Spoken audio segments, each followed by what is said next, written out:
Magandang araw ng Biyernes po mga bayang karerista. Magbibigay na po tayo ng tip at impormasyon para sa araw na to, September 26, 2025. Tara!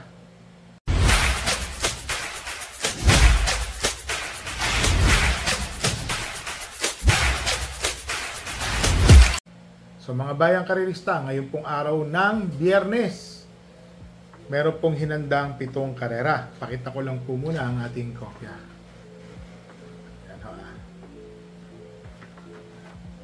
So, simula po ng karera ay sa ganap na alas 5 ng hapon. Race number 1, 3-year-old and above maiden race. Placers po ito, mga natimbang at bagong kabayo. Entry number 5, Gracefully True. 7 runners po ito, 1,400 meters. Yung pong numero 5 na si Gracefully True, may barrier po ito. Bugaw sa alisan, kumana, pagdating ng medya milya, kinuha na po yung unahan, palayo. 1.14 ang kanyang ginawang barrier. Napakainam po ng kabayang Gracefully True. May naalala po akong pangalan na ganito. Graceful Lady tsaka Terribly True. Parang pinagsama, pero local po ata ito. Gracefully True, 1.14, unang takbo sa barrier. Ngayon po, official run. Tingin ko po, malaki po ang panalo. First choice. Second choice, entry number 1, Lucky Mama. Tersero po nung huling takbo kay Candy and Wine. Siya po yung kumakana doon Tapos Paris with Bronze po ata yun. Nasa balya, nasa segundo. Ang tiyempo po ata ni Lucky Mama, kung di po tayo magkamali, parang 1.27. Sa 1,400 meters, mainam din po ang kanyang ipinakita. Second choice po natin yan. Tingin ko ho, may panalo rin po yan. So dito po sa race number 1, first choice, entry number 5, Gracefully True. Second choice, entry number 1, Lucky Mama. Dito na tayo sa race number 2, rating 17 to 41 split, 1,400 meters, 8 runners. First choice, entry number 6, Tawi-Tawi Island. Isang dramating kabayo, mga bayang karerista ha. Tingin ko po si Tawi-Tawi Island may magandang tsansang manalo. Bakit to? Ang dami po kasing matulin dito mga bayang karerista. So, first choice po natin yan. Second choice, entry number 4, Justifiable. Lester De Jesus.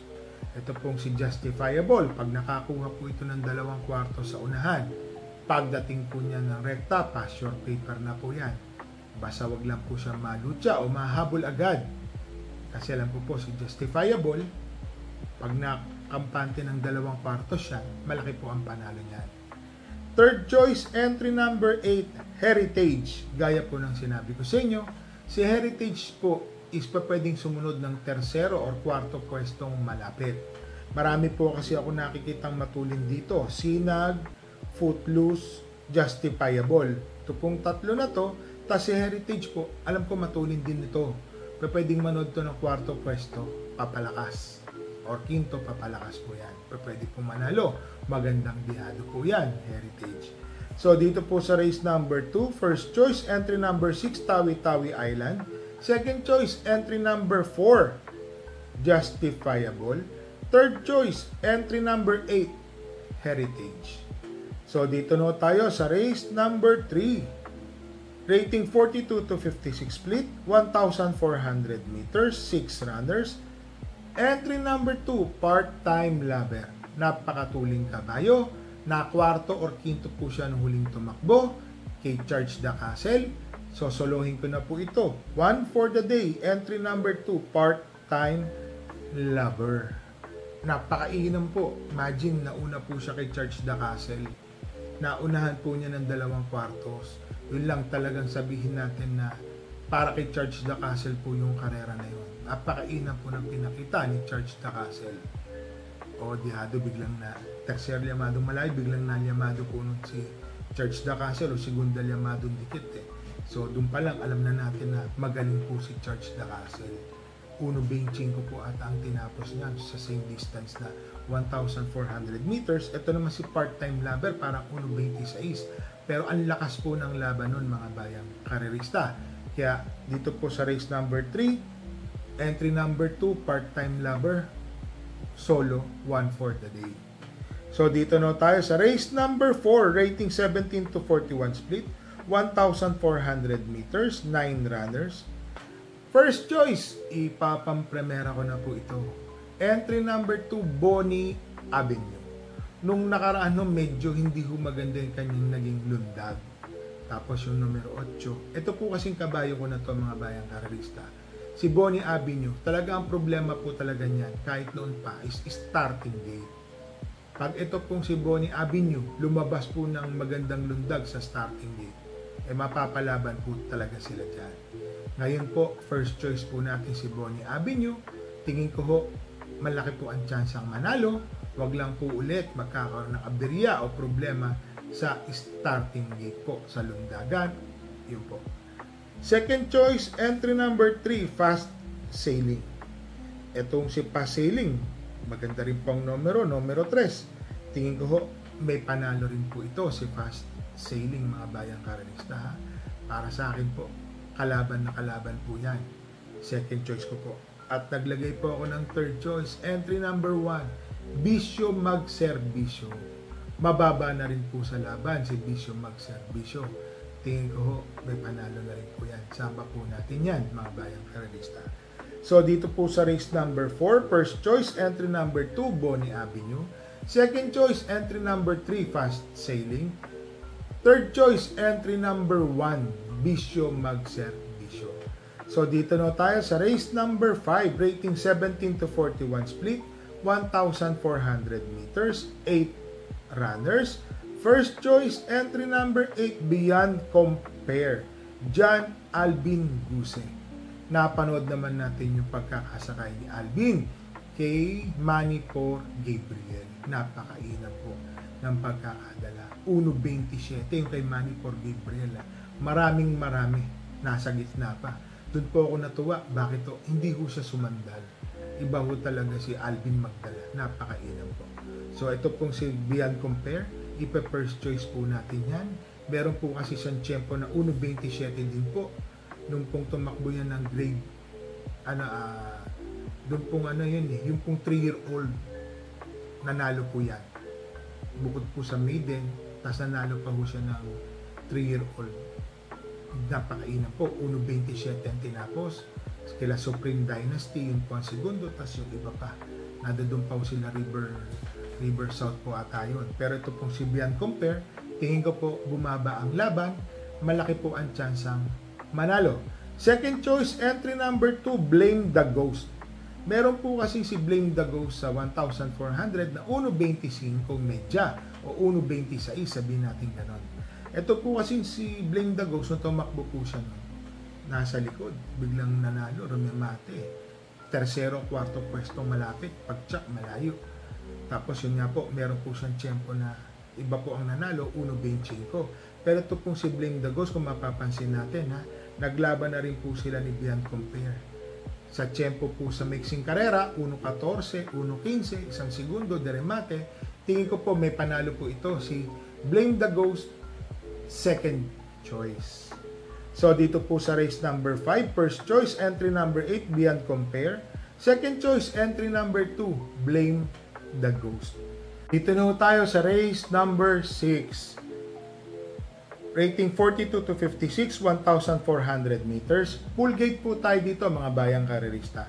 First choice, entry number 4, Neferuri. Ito pong si Neferuri, segundo, tercero, yun po ang kanyang mga tinatapos. Tingin ko ho, malaki po ang chance ang manalo. Lalo na ho, ang tempo po niya is naglalaro ng 1.25 hanggang 1.26. First choice. Second choice, entry number 5, High Maintenance. Ito pong si High Maintenance, ganun din po mga bayang karerista. Ang tempo po niya, 1.25 hanggang 1.26. Parehas imported po yan.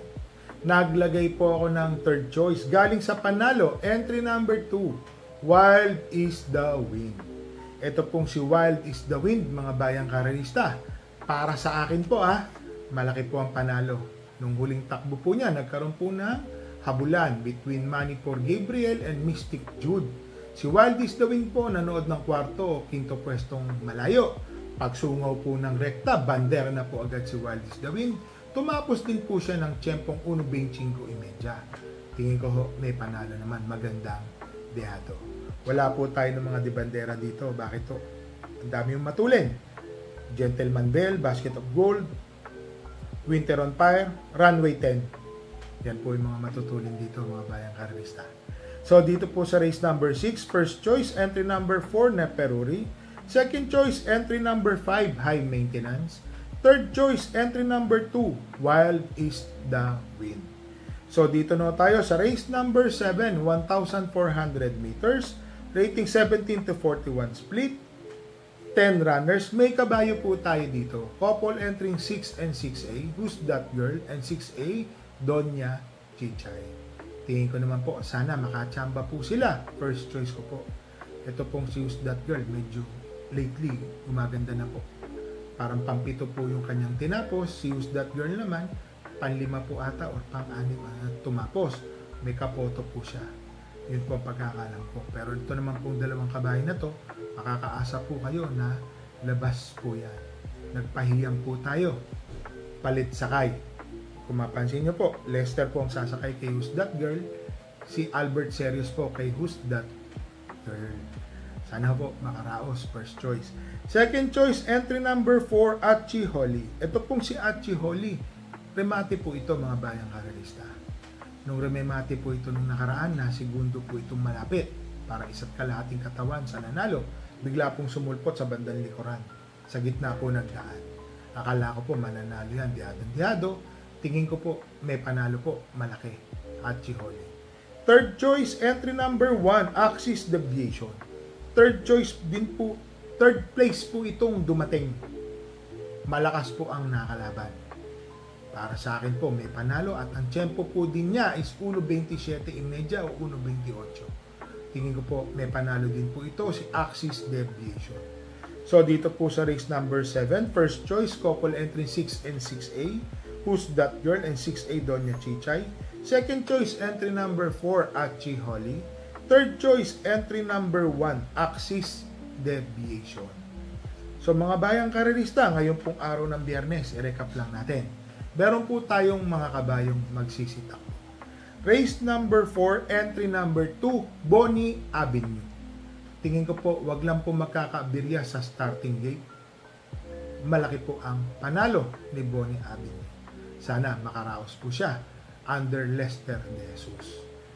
Race number 7, couple entry 6 and 6A. Who's That Girl and 6A, Donya Chichay. Labas po yan, mga bayang karerista. Ito lang ho, talagang naiinis lang din po ako kasi wala na pong distansyang 1,200 meters. Bakit to? Marami na po kasi nagsisisali. So, hindi na po na-accommodate lahat ng mga gusto sumali. Ginawa po nilang 1,400. Ito pong si Who's That Girl at Donya Chichay. Kung maiksi pong karera, masasabi ko po sa inyo, malaking ang panalo. Dahil sa mahaba po ang karera, sana makaraos at makachamba at mapanalo po tayo.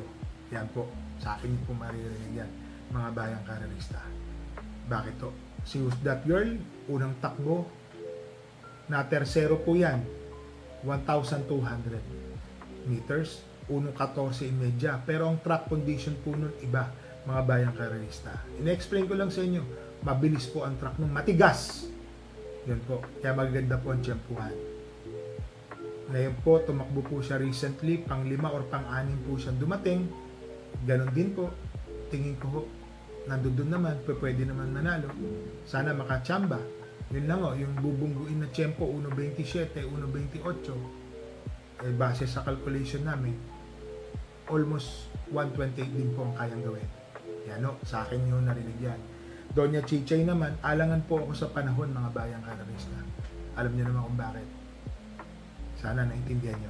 So mga bayang karerista ha, ngayong araw ng Biyernes, hintay po tayo ng announcement ng Philippine Racing Commission at ng Metro Manila Turf Club kung matutuloy po ang karera. Bakit? Karamihan po ng tayaan is nasa Metro Manila. Direct hit po ang Metro Manila. Kaya mga bayang karerista, ingat po tayo ha. Ingat-ingat, i-secure na natin yung mga gamit natin. Alam naman natin ang baha ngayon. Halos gabahay ng taas. Signal number 3 po ata tayo sa araw ng Biyernes.